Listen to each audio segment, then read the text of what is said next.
In a world of ambition, betrayal, and power, one young man chose a different path, one of humility, honor, and trust in God. This is not just a story from ancient times. This is a story that still speaks to the soul today. It is the story of David and King Saul, a tale of a warrior who could have taken revenge but instead chose mercy. A shepherd who respected the one God had once chosen, even when that same man tried to kill him.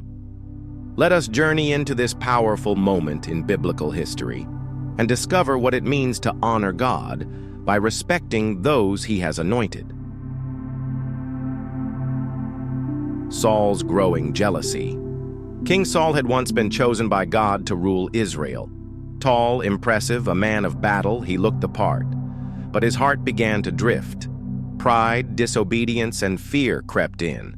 God rejected Saul as king and chose another, a young shepherd from Bethlehem named David. David's heart was pure, his courage unmatched.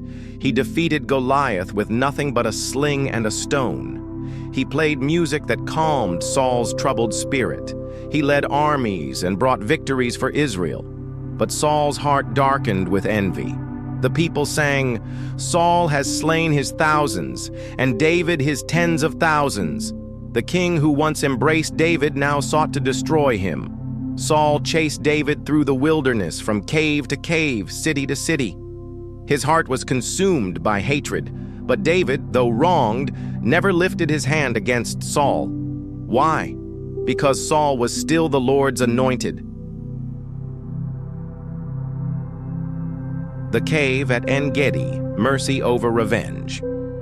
One day, Saul took 3,000 of Israel's best soldiers to hunt David in the wilderness of En-Gedi. Along the cliffs and caves near the Dead Sea, Saul came upon a cave and entered alone, to rest, unaware that David and his men were hiding in the very back of that cave. David's men whispered urgently, "This is the day the Lord spoke of. I will give your enemy into your hands for you to deal with as you wish." To them, it was divine opportunity. Finally, Saul could be stopped. David could become king today. David crept forward, silent as a shadow. He drew his knife, but instead of striking, he carefully cut off a corner of Saul's royal robe. Then David's heart was struck with guilt. He whispered to his men, "The Lord forbid that I should do such a thing to my master, the Lord's anointed, or lay my hand on him, for he is the anointed of the Lord." And with those words, he restrained his men. Saul left the cave unharmed. David confronts Saul, words over weapons. After Saul had gone some distance from the cave, David stepped out and called, "My lord the king!" Startled, Saul turned. There stood David, bowing low with deep respect. "Why do you listen to those who say David wants to harm you?" David cried. "Today you saw with your own eyes how the Lord gave you into my hands in the cave. Some urged me to kill you, but I spared you. I said, I will not lay my hand on my Lord, because he is the Lord's anointed." Then David held up the piece of Saul's robe. "Look, I cut off the corner of your robe but did not kill you. There is nothing in my hand to indicate rebellion. I have not wronged you, yet you are hunting me to take my life. May the Lord judge between us, but I will not lay a hand on you." David's voice echoed with pain, honor, and a trembling hope for peace. Saul's response, a moment of clarity. When David finished speaking, Saul was silent for a moment. Then he wept. "You are more righteous than I," he said.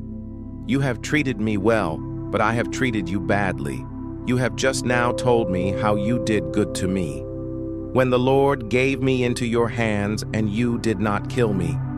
When a man finds his enemy, does he let him go unharmed? May the Lord reward you for what you have done for me today." And then Saul uttered the truth he had long feared. "I know that you will surely be king, and that the kingdom of Israel will be established in your hands." In that moment, Saul saw what David had always known. that power is not proven through violence, but through obedience to God. The lesson: honoring the anointed. David had every reason to destroy Saul, but he saw something deeper. Saul may have lost his way, but he was still the one God had once chosen, and until God himself removed Saul, David would not. This story reveals a powerful truth. It is not our right to raise our hand against those whom God has appointed, even when they seem broken or hostile. David's restraint wasn't weakness. It was worship. It was trust in God's justice, not human revenge. In a time when betrayal seems justified, when vengeance is praised, the example of David stands as a beacon of divine mercy and respect. What about us? Are there people in our lives who have hurt us? Leaders who have disappointed us? Friends who have betrayed us? We are tempted to fight back, to expose, to tear down. But perhaps God is calling us to something higher, to show honor even when it's not deserved, to wait on God's justice, to forgive, to respect the anointed ones, not because they are perfect, but because we trust the one who anointed them. David teaches us that true strength lies in restraint. True faith lies in trusting God's timing, and true worship is seen not just in song, but in how we treat others, especially those in power. Let the story of David and Saul remind us that mercy is mightier than revenge, and honor pleases the heart of God. Thank you for watching Covenant Chronicles. If this story spoke to your heart, don't forget to like, share, and subscribe. May the courage and faith of David inspire you to walk with honor, and may God guide you in every battle.